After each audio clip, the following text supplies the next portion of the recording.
Deltarune Chapter 5 is here, baby, and this one's all about the GOAT, the king of monsters, the flower man himself, Asgore Dreemurr. This chapter features 7 NPCs who are real characters. Pink doesn't count, shut up, I do love her though. And each one of these characters reveal more and more about the roots of Asgore's character. His hopes and dreams, fears and insecurities come to life thanks to his projection onto these flowers. The flowers represent Asgore, each one a branch of his mind, some more directly than others. 3 of them, in my opinion, represent Asgore himself most obviously. Yellow, orange, and purple. Seth, purple, craves knowledge, representing perseverance in Undertale. They are Asgore's obsession personified. Since the disappearance of Des, Asgore has needed to know more. He feels that his ignorance led him to failure. Failure to protect his extended family.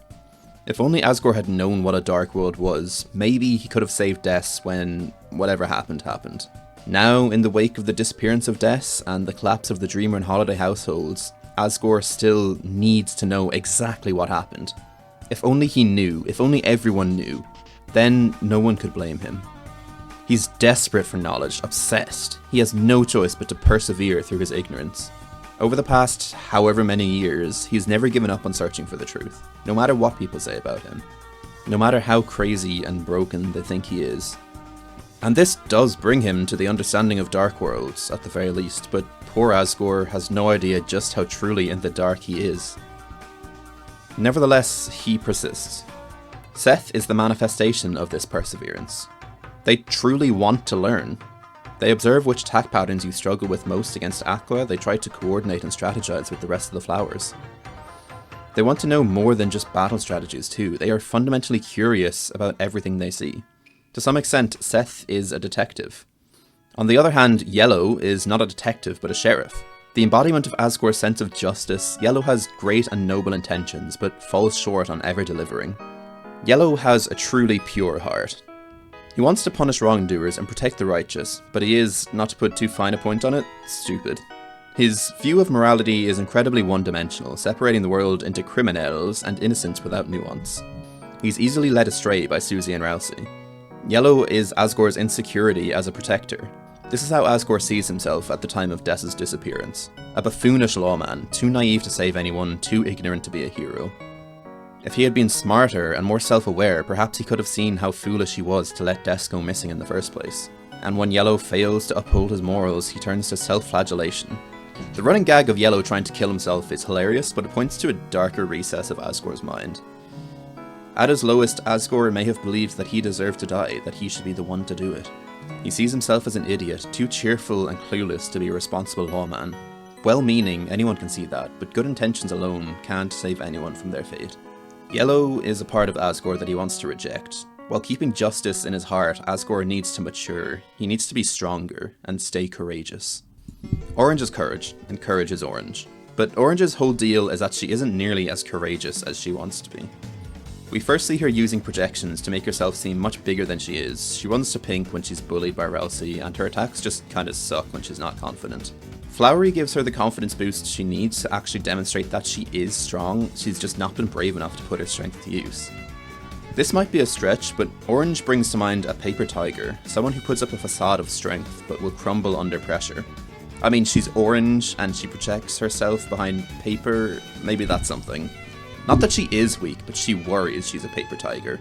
Orange feels a need to be courageous for the sake of Asgore, to protect his peace. She's no coward either. Yes, she's insecure and outwardly displays her fear, but she also constantly confronts that fear.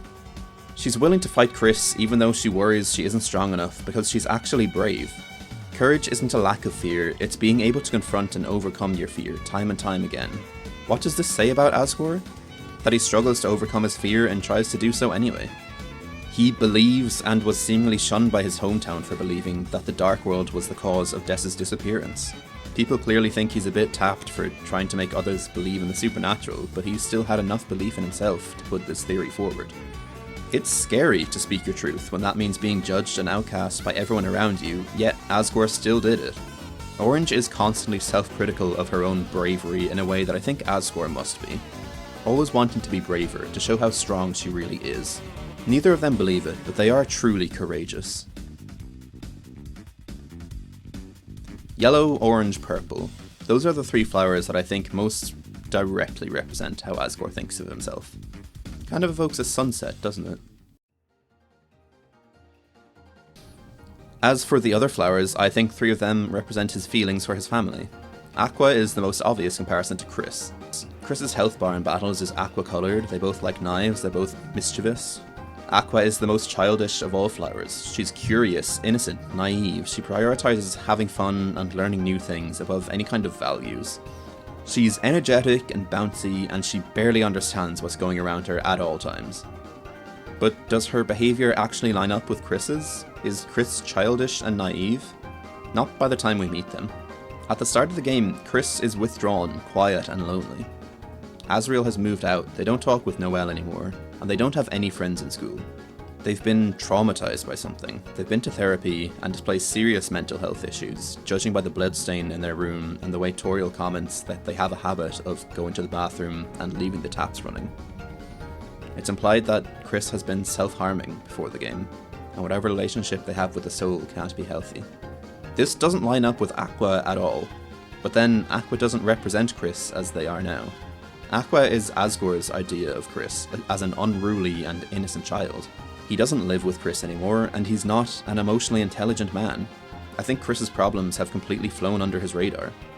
Asgore still thinks of Chris as his innocent prankster child, without any inkling of what they're going through. That's why he rejects them from the Dark World. He thinks being exposed to it is too dangerous for Chris, that they're too young and harmless to be involved in such a world. Asgore doesn't know, or perhaps doesn't want to accept, that Chris is growing up. Aqua is Asgore's flawed and incomplete perception of Chris. Going a shade darker, Blue is integrity. He's passionate and kind and has a deeply honest heart. Blue is how Asgore still sees Toriel, and how he wishes she would still be. Blue values love above all else. He's emotionally intelligent, and he always seems to know the right thing to say. He's not afraid to express his emotions and address people's vulnerabilities, and he notices when others are upset, and always knows how to speak straight to their core. Blue is instantly forgiving of Yellow, a failed and idiotic lawman in a way that Asgore wishes Toriel would be. Unlike the flowers which represent Asgore, Blue is flawless. He's the perfect partner. His integrity is bulletproof. If you have love in your heart, he'll help you, even if this runs counter to his own goals, even in defeat. This is also a very skewed vision of someone in Asgore's family. It's pretty clear that Toriel, while she tries to be a good mother and has good intentions, has her own flaws. She's inattentive, not noticing, or at least not acting on, Chris's declining mental state, and not worrying when they disappear all day. When the rain comes in Chapter 4, she spends all night partying and drinking with Sans, while her child is just out in the town. And this is after someone slashed her tyres and either broke or gave away her TV last night. She relies on Chris to look after her when she's hungover. To extract from the Universal Mother Theory, which states that Queen represents the mother of the 4 Lightners in her world, we can gather that Toriel doesn't treat Chris enough like her child. She gets drunk and expects Chris's support and forgiveness when she's irresponsible. None of this is to say that Toriel is a bad mother. She clearly loves her children and does her best. But she's a single mother on a teacher's salary, dealing with a broken home and the loss of her closest friends. She's doing her best, but she's not a perfect mother. Asgore doesn't see any of this. He still sees her as the most perfect woman. Asgore's adoration for Toriel blossoms in the shape of Blue. Green had me scratching my head for a little bit as to who they represented until I realised the game spells it out pretty obviously in this cutscene. Green is Asriel. Also put Yellow and Blue together and you get Green. Unfortunately, I don't think we can infer much about Asriel from Green's portrayal, just because of how biased Asgore is to the people in his family. This is probably an oversimplification of Asriel, which erases his negative traits based on how the flowers of Asgore's loved one manifests. That said, I do think there's a bit more information we can dig up from Green. They represent Asgore when he felt most fulfilled. Green cares for people, they provide food and make others feel comfortable. They're a safe presence to everyone, they hearten Orange's courage. Green doesn't make any enemies because they're so universally kind. Green is Asgore as an ideal father.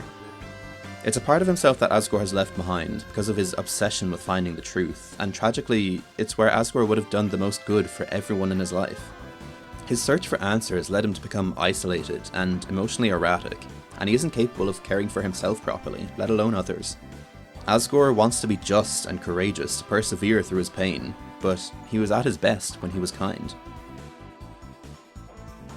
That just leaves one flower, the Golden Boy himself. Flowey represents Asgore's deepest desire, the wish that bothers the Flower Man, a return to the past. Flowey is easygoing and confident. He's not worried about taking responsibility for anyone. He just wants to live in the moment and enjoy himself. Flowey was born of a time before Asgore had children, before he had obligations to his community, before he had to live with his failure. It's a time that Asgore wants to return to, though I suspect this wish brings him shame. It's not like Asgore is denying his adulthood or trying to live irresponsibly. He spends all his time working to make things right in hometown. But there is a part of him that wants to return to the good old days of romancing Toriel and hanging out with his college buddies. Flowey is twofold in his representation, because on the one hand he is Asgore's wish to return to the past. On the other, he is someone from Asgore's past, his college buddy, Rudy. Rudy is terminally ill and he barely sees Asgore anymore, but despite all of their distance and trauma, there is clearly a lot of love remaining between the two. Flowey wants to be a companion to Asgore in the way Rudy was. They go fishing together, they hang out in the diner as the boys. He lifts up Asgore as much as he can, trying to distract him from the things which bother him and keep him happy. He encourages the flowers around him, his family. He believes in Orange's courage and Yellow's competence enough to bring out all of their confidence in the final battle. He's even the first person to really push Ralsei to believe that he can defeat the prophecy. Flowey doesn't buy into the inevitability of fate, so he challenges Ralsei to do the same. In his dying moments, both he and Ralsei know it's impossible for Ralsei to save him. But thanks to Flowey, Ralsei has learned to try to defy the impossible anyway. Ralsei's attempts at healing are futile, and he knows they will be, but he tries anyway, because Flowey has taught him to try. In the same way that Blue is the perfect partner, Flowey is the perfect friend. That's how Asgore sees his halcyon days with Rudy, his best friend, his closest confidant. All of this is how Asgore's inner workings manifest as the flowers, but there's one more relationship to explore. What do the flowers think of Asgore? They adore him. Asgore cared for the flowers even as his life was falling apart. He nurtured them, he watered them, he talked to them. All this for flowers which were only supposed to live for one day, yet thanks to Asgore's love, they lived years beyond that. Can you blame Flowey for wanting to shake off any responsibilities and enjoy his time with Asgore in the Dark World? In darkness, flowers will die within a day. By creating the Dark World, Chris puts the flowers on a timer. So the flowers, which were only meant to live for one day, got one day to spend with Asgore. Importantly, they don't worship him as a creator or a divine being. The flowers want to repay Asgore's kindness by easing his burdens. South wants to help him relax by reading him a story. Orange wants to protect him. Flowey wants him to enjoy himself. The love between Asgore and the flowers goes both ways. Asgore is their father. They want to thank him for caring. Being a father is what Asgore excels at, even when he's not trying. Becoming a lawman and falling down a spiral of conspiracy and tragedy only made him more and more distant from the most good he could do, and the most happiness he could bring to others and himself. Asgore wants to prevent another tragedy and reclaim his place as a valued family man, but he doesn't need to be a hero to do this. All he needs to do is be what he naturally is best. Loving, courageous, kind, and gentle. A father. Thank you for watching. Like and subscribe to make the numbers go up, and if you like Deltarune, be sure to stick around because I've got at least 3 more video ideas bouncing around in my head. Also, check out my previous Deltarune videos if you're interested in this kind of character analysis. Until next time, goodbye.